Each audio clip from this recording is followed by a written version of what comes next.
শিলচর শরৎপল্লী নেতাজি লেনে গভীর রাতে দুষ্কৃতীদের অগ্নিসংযোগে একটি জলের পাইপ বসানোর বোরিং মেশিন সম্পূর্ণরূপে ভস্মীভূত হয়। এই ঘটনাকে ঘিরে এলাকায় চাঞ্চল্যকর পরিবেশ সৃষ্টি হয়। মামলা থানায়।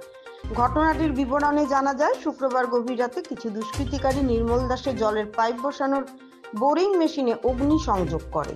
এতে বোরিং মেশিনটি আগুনে পুড়ে ছাই হয়ে যায়। এদিকে ঘটনাটি সকালে প্রকাশ্যে আসতেই এলাকায় চাঞ্চল্যের সৃষ্টি হয়। ক্ষতিগ্রস্ত বোরিং মেশিনের মালিক নির্মল দাস সংবাদ মাধ্যমকে জানান, প্রায় 9,70,000 টাকায় কেনা মেশিনটি পুড়ে যাওয়ায় তিনি বিশাল আর্থিক ক্ষতির মুখে পড়েছেন। ব্যক্তিগত আক্রোশ থেকেই কেউ এই নাশকতা ঘটাতে পারে বলে তাঁর ধারণা। মেশিনের চালক সমীরণ দাস ও স্থানীয় বাসিন্দারা প্রশাসনের কাছে দোষীদের দ্রুত গ্রেপ্তার ও কঠোর শাস্তির দাবি জানিয়েছেন।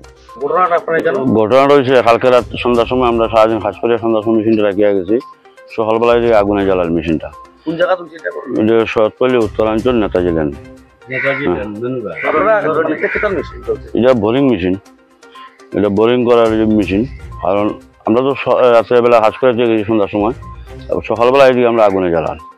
অথচ এটা করছে জানাশোনা কোনো মানুষের করছে বা আমার মতো মেসরি কোনো মানুষের করছে। সন্দেহ থাকলে তো মিডিয়ায় আছে, যেহেতু মিডিয়া আছে, প্রশাসন আছে, তারা দেখবো সন্দেহ যেটা আছে।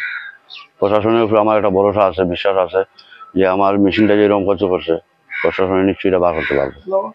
মানে একটু ভরসা। কোন সময় আপনারা মানে এখানে কতদিন ধরে আপনার হাত চলে? আমরা আইছি আজকে শনিবার, শুক্রবার, বৃহস্পতিবার আমি জানছি। বৃহস্পতিবার ঘটনাটা কালকে রাত, হ্যাঁ বুধবার রাত, বৃহস্পতিবার রাত্রে হয়েছে। শুক্রবার আছে। মেশিনের মালিক আমি।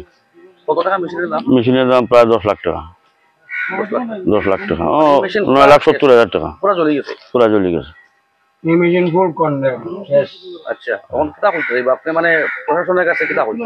প্রশাসনের কাছে আমি এটুকু কমু, প্রশাসনের কাছে আমার এটুকু দাবি, যেহেতু আমার মেশিনটা যে এরকম করছে তারা যেন প্রশাসনের আইনের আওতায় নিয়ে আমার সূক্ষ্ম বিচারটা যেন প্রশাসনের কাছে আমি পাই।